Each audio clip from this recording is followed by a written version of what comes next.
Fala aí, meu povo, tudo bem? Muito bom dia para vocês. Finalmente, quase 48 horas depois, eu tive 20 minutos para gravar vídeo para vocês. A cobertura tá muito dinâmica aqui, tá realmente uma correria grande nos States, aqui na América, esse país maravilhoso, Rogerinho. E não tinha conseguido. Então, quase já no dia que o Barcelona vai jogar contra o Atlético Clube de Bilbao pela Copa do Rei, jogo dificílimo, cá estamos para falar da rodada do final de semana. Não vi os jogos, vi um compacto de 16 minutos do Real Madrid, um de 15 minutos do Barcelona e um vídeo de 1 minuto e meio só do Vitor Roque, além dos gols do Girona. Vamos lá, meu povo, polêmicas de arbitragem que vocês querem, né? Minha opinião, é simplesmente opinião. No primeiro gol do Real Madrid tem uma falta do Rüdiger, né? Que sobe, acho que se apoia no zagueiro, depois a bola realmente bate na mão do outro defensor na disputa com o Rossello. E aí pode-se marcar o pênalti para o Real Madrid, mas eu acho que existe uma falta prévia que deve ser marcada. O gol do Vinícius Júnior é com o braço, para mim passa do limite do permitido pelo ombro, né? A bola já chega a tocar na parte de braço do Vinícius Júnior. Virou um capítulo à parte a questão do Vinícius, porque o Vinícius está escolhendo ir para o lado de se assumir um jogador que é provocador. Ele falou isso no final da Copa do Rei, que de vez em quando tem esse tipo de atitude, que nem mesmo o Ancelotti gosta, que os jogadores do Real Madrid gostam muitas vezes, porque esquenta o jogo de uma temperatura que o Real Madrid muitas vezes não quer. E por que o Real Madrid muitas vezes não quer? Porque na bola o Real Madrid é superior à maioria dos seus rivais, então tudo que não seja simplesmente uma disputa futebolística é pior para o time que é melhor, e o Vinícius está se assumindo isso. Tirando a questão dos insultos racistas de lado, né, porque isso acho que é um capítulo à parte, são pessoas que passam da linha e são pessoas que realmente muitas vezes insultam o Vinícius dessa forma porque ele provoca, o que não quer dizer que está certo, tá? Simplesmente é um fato. Eu acho que o Vinícius sofre isso mais do que outros jogadores porque ele não é que ele provoca a situação, porque ele provoca os adversários e provoca os torcedores. Então tem gente que passa da linha, eu acho errado, acho que o Vinícius pode provocar o quanto ele quiser e ser provocado quando ele quiser, e as torcidas podem não gostar dele, o que não podem é passar da linha, mas enfim, não estou corroborando com que se faça isso. Estou explicando que as coisas acontecem por conta disso e que eu discordo, simplesmente isso.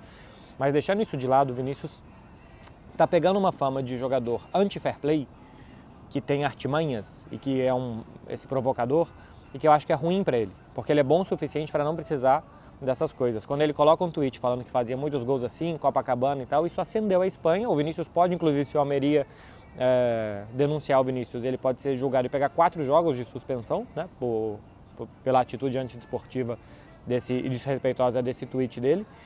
Então eu acho que é um caminho que ele não precisa pelo tão bom jogador que ele é. Eu acho que ele não precisa ser odiado. Ele não pode ser insultado, ele não pode. Os caras que fizerem isso, se eles puderem responder, serem presos, melhor ainda. Mas ele não precisa ser odiado, ele pode ser um grande jogador, admirado e respeitado por onde quer que ele vá. E eu acho que ele está buscando, intencionalmente, um outro lado, que eu acho que é prejudicial somente a ele. Todo mundo vai adorar odiar o Vinícius Júnior, porque está na moda na Espanha odiar o Vini. Enfim, objetivamente, eu acho que é toque de mão na bola, que o lance precisa ser anulado e o gol não pode ser validado. O gol anulado do Almeria é bem anulado, né? Realmente é um tapa na cara do Bellingham, que é uma disputa que sobra um braço e que o gol deveria ser anulado. E eu também acho que o Vinícius Júnior poderia ter sido expulso. Num lance que a gente viu, o Rihantes teve acesso ao áudio do VAR. O VAR entende que é simplesmente um jogador tentando se desvencilhar do outro, que sobra a mão do Vinícius, o braço do Vinícius, né? Ele dá uma braçada na cara do adversário do Almeria. Para mim é intencional, para mim não é, por exemplo, o lance anulado do gol do Almeria é um jogador tentando realmente mexer o seu corpo e sobra uma mão. O do Vinícius eu acho que ele levanta o braço para acertar o jogador do Almeria. Então tem muitos erros muito graves, né? Assim, muito capitais a favor do Real Madrid. A moeda caiu 3 vezes para o lado do Real Madrid nesse jogo. O lance do Rüdiger com o defensor pode se interpretar de um jeito ou de outro, se interpretou a favor do Real Madrid. O lance do Vinícius pode se interpretar ombro ou braço, se interpretou ombro. E o lance do Vinícius pode se interpretar que ele está se desvencilhando de um marcador e pode se interpretar uma cotovelada. Se interpretou que ele está desvencilhando de um marcador. 3 lances que o Real Madrid teve se pode interpretar uma coisa e outra, a interpretação ao seu favor. Primeiro, o Real Madrid não tem nada a ver com isso. Isso não é culpa do Real Madrid, né? Até onde a gente sabe, os árbitros, né? Porque entra o VAR também, podiam estar numa má tarde. Outra coisa é, nesta temporada de La Liga, a gente está tendo realmente mais erros que estão favorecendo o Real Madrid do que outras equipes. Por exemplo, o torcedor do Barcelona está chateado desde a primeira rodada, aquela mão do Gavi, né, que depois admitiu-se que não deveria ter sido marcado um pênalti no último lance do jogo, um gol, né? Foi um pênalti em cima do Araújo no último lance do jogo, que foi anulado por uma mão prévia do Gavi, que não deveria ter sido anulado. O Xavi lembrou o gol contra o Granada, que para mim é normal que se marque o impedimento do Ferran Torres, porque ele participa mal, mas participa. Mas seria o 3-2 do Barcelona. E tem o pênalti em cima do Rafinha no jogo contra o Rayo Vallecano, que realmente é bastante claro que também não é marcado. Então, além do clássico Barcelona e Real Madrid, quando estava 1-0 para o Barcelona, o puxão, né, do Tchouaméni em cima do Ronald Araújo. E se a gente for ver que depois na Supercopa marca-se o pênalti do Ronald Araújo no Vinícius Júnior por um puxão também. Eu sei que já me falaram do trançapé, que eu já vi 1000 vezes o lance e não achei o trançapé. Enfim, então nessa temporada o Real Madrid está tendo uma diferença de arbitragem em relação a outras equipes, por exemplo, ao Barcelona, que pode estar fazendo diferença no Campeonato Espanhol. Eu não quero justificar que o Real Madrid pode ser campeão espanhol, Barcelona não, por erros de arbitragem, até porque o competidor do Real Madrid é o Girona, não é o Barcelona, nessa temporada. E o futebol apresentado pelo Real Madrid é melhor que o futebol apresentado pelo Barcelona nessa temporada. Simplesmente que não acredito em complô, eu não acredito nessas coisas. O caso Negreira, por exemplo, está aí e não é favorável ao Real Madrid, é favorável ao Barcelona, né? Vamos ver como que essa investigação irá à frente. Então, até que se investigue e se prove, eu acho que os árbitros podem errar aqui e ali. E essa temporada tem dado sempre cara e nunca coroa. A coisa tem ido para o lado do Real Madrid. É a minha opinião sobre a arbitragem. Eu acho que se tiver uma próxima temporada... E vocês sabem que aqui eu evito falar sobre a arbitragem, porque eu acho que os árbitros erram como os jogadores, e eu prefiro analisar os erros e acertos dos jogadores e dos técnicos do que da arbitragem, porque eu gosto mais de falar de futebol. Isso aqui para mim extrapola um pouco o futebol, isso aqui é uma coisa que não se controla, né?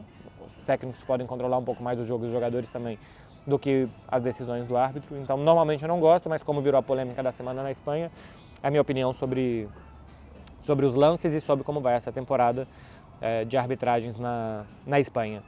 Sobre futebol, o Real Madrid eu falei já algumas vezes aqui que joga muito bem e parece que não jogou muito bem contra o Almeria, né? Realmente o Almeria conseguiu contra-atacar bem, achei nos lances capitais, porque é os lances que se pode ver nos melhores momentos, especialmente o Nacho muito mal, né? Errando desde o primeiro minuto e errando depois no outro gol do Almeria e assim lento e com dificuldade de acompanhar os ataques do Almeria.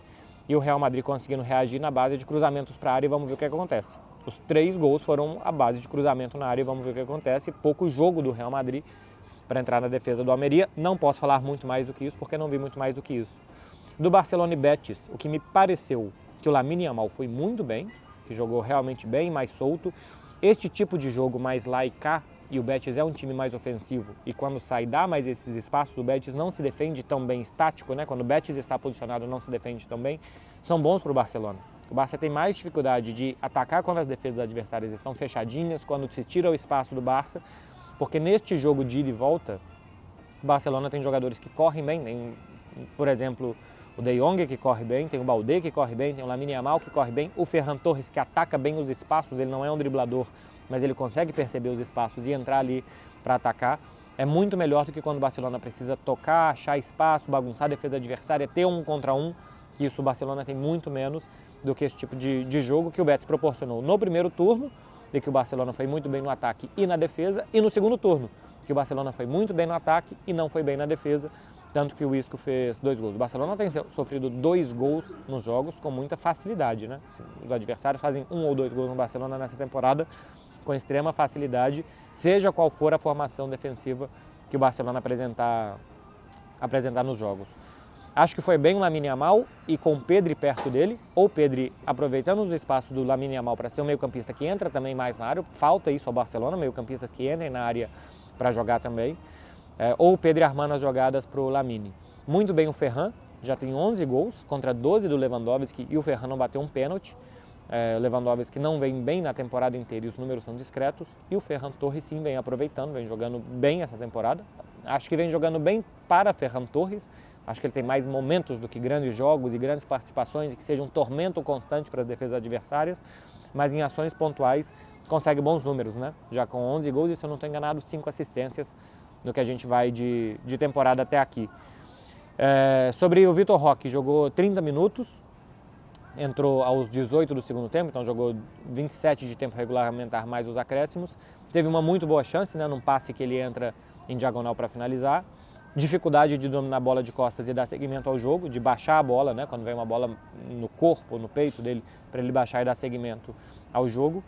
E um pouco afoito para recuperar a bola rapidamente, o que é, por um lado, bom, porque ele está mostrando muita energia para tentar pressionar e recuperar a bola. O Barcelona precisa disso, mas, por outro lado, ainda sem os times, né? Toma um cartão amarelo, faz uma outra falta que antes desse amarelo também poderia ter gerado um amarelo, porque mata um contra-ataque muito claro do Betis. Enfim, o Vitor Roque eu não vou criticar em nenhum momento de toda esta temporada, porque ele é um jogador extremamente cru ainda para o que é o Barcelona, para o que é até o futebol europeu, e passando por um processo de evolução num time que já precisa dele desesperadamente. Por exemplo, o Vinícius Júnior demorou algumas temporadas para se adaptar ao Real Madrid. Algumas, né? Chegou com 18, lá pelos 21 anos o Vinícius Júnior foi virar o grandíssimo jogador que ele é. Então o Vitor Roque acho que também pode demorar algumas temporadas até virar um jogador nível Barcelona. Então, daqui a pouco, a partir da segunda temporada, da próxima temporada pelo menos, já se pode avaliar mais o Vitor Roque. Por enquanto, é ver o nível de evolução e de adaptação dele. Se ele já começa a participar mais do jogo com a bola, se ele começa a encontrar mais passes, encontrar mais espaços, a dominar melhor a bola, esse tipo de coisa que se nota muito mais quando o jogador chega na Europa pela velocidade rápida e pelos poucos espaços que tem o futebol por aqui não, porque estou na América, mas como você tem lá pela Europa. Então não tem uma avaliação crítica ao Vitor Roque, nada disso. Simplesmente essa questão da adaptação. E meu povo, o Super Girona não para, né? O Super Girona não para, 5-1 no Sevilha, mordeu e chacoalhou. Dovbyk já é o artilheiro do campeonato com 14 gols ao lado do Bellingham. Eu acho que vai ser uma segunda parte de temporada muito complicada para o Girona, porque agora começa a se especular os jogadores do Girona em outros clubes, isso pode mexer com a cabeça deles. O Barcelona com o Alex Garcia, o Real Madrid com o Ian Couto, daqui a pouco vai ter gente atrás do Savinho, gente atrás do Dovbyk, isso pode tirar um pouco o foco dos jogadores do Girona, mas eu gostei, porque eles empataram na semana passada com o Rayo Vallecano por 0-0 e mostraram uma energia de reação uma semana depois muito grande para destroçar o Sevilha já no começo. Olho no Sevilha, porque esse time pode ser rebaixado o Sevilha, que começou uma temporada na Champions, está nas quartas de final da Copa do Rei, mas pode ser rebaixado porque joga muito mal, já está no terceiro técnico da temporada e o Girona não teve piedade do Sevilha para vencer por 5-1. Meu povo, é isso daqui. Eu falei de café e nem mostrei, realmente tem cafezinho aqui para vocês. Eu não tenho ideia de como será o meu dia de amanhã. A gente ainda não tem programação do Flamengo, programação, aquilo que vamos fazer. Então não tenho ideia também se eu vou conseguir assistir Barcelona e Atlético Clube de Bilbao. Eu estou 6 horas atrás da Europa e 2 horas atrás de vocês aí no Brasil. Isso é péssimo. O conteúdo jornalístico do vídeo já acabou, tá? Vou contar aqui agora para vocês. É a cobertura mais difícil que eu estou fazendo do ponto de vista de organização e de trabalho. E olha que eu já fui para o Japão e para a Austrália, porque pela primeira vez eu estou atrás do Brasil. Em todas as outras eu acordava e o Brasil ainda demorava a acordar. Então as coisas que eu precisava fazer, live do André Henning, de placa, melhor futebol do mundo, eu tinha tempo de gravar vídeo, de ir na academia, de fazer as minhas coisas. Por exemplo, em Barcelona eu estou 4, 5 horas na frente do Brasil. Então em Barcelona eu, saio para ir para a academia às 9h30 da manhã, no Brasil são 5h30 da manhã. Então até eu fazer academia, gravar vídeo e tal, não sei o que, 1, 2 horas da tarde, no Brasil é 10 da manhã, eu ainda estou na hora de participar de todos os programas da TNT, de produzir tudo para a TNT e tal. Aqui não. Aqui a live do André às 7h30 da manhã, estou gravando isso agora, são 7h18 para vocês. E depois o de placa ainda é de manhã e os treinos do Flamengo são de manhã, então eu faço tudo de manhã daqui, muito de manhã daqui, que já não é tão de manhã no Brasil, então a roda já está girando no Brasil, só que eu acabo de produzir no horário daqui também. Ontem a gente foi no jogo do Orlando Magic contra o Cleveland e acabou às 10 da noite, chegamos no hotel quase às 11, que no Brasil já era 1 da manhã. Mas, comecei a trabalhar na live do André às 8 da manhã e fui até às 11, porque entra no ar no horário do Brasil, mas produz no horário da América. Eu tô falando América sem parar, porque eu acho muito engraçado tratar os Estados Unidos como América e eu gosto de coisas engraçadas e nonsense. Eu também já falo nonsense, porque eu também já estou confundindo os dois idiomas. Então está sendo uma cobertura muito difícil desse ponto de vista de estar sempre atrasado. Estar sempre atrás do Brasil e todo mundo do Brasil já está na minha frente, porque normalmente eu estou adiantado. Então eu não sei como que vai ser Não sei se amanhã a gente vai cobrir Flamengo de tarde, se a gente vai ter alguma entrevista, se vai ter alguma pauta especial. Eu ainda não sei se eu vou conseguir acompanhar Barcelona e Atlético de Bilbao. Vou tentar, mesmo que não acompanhe, fazer isso, pegar melhores momentos de 15 minutos, depois buscar individualidades para trazer para vocês no final o que eu achei desse jogo. É isso, meu povo. Se vocês chegaram até aqui e estavam com saudade, curte aqui e se inscreve também no canal para não perder os próximos conteúdos aqui do canal para vocês. Um beijo, juizinho e viva a América!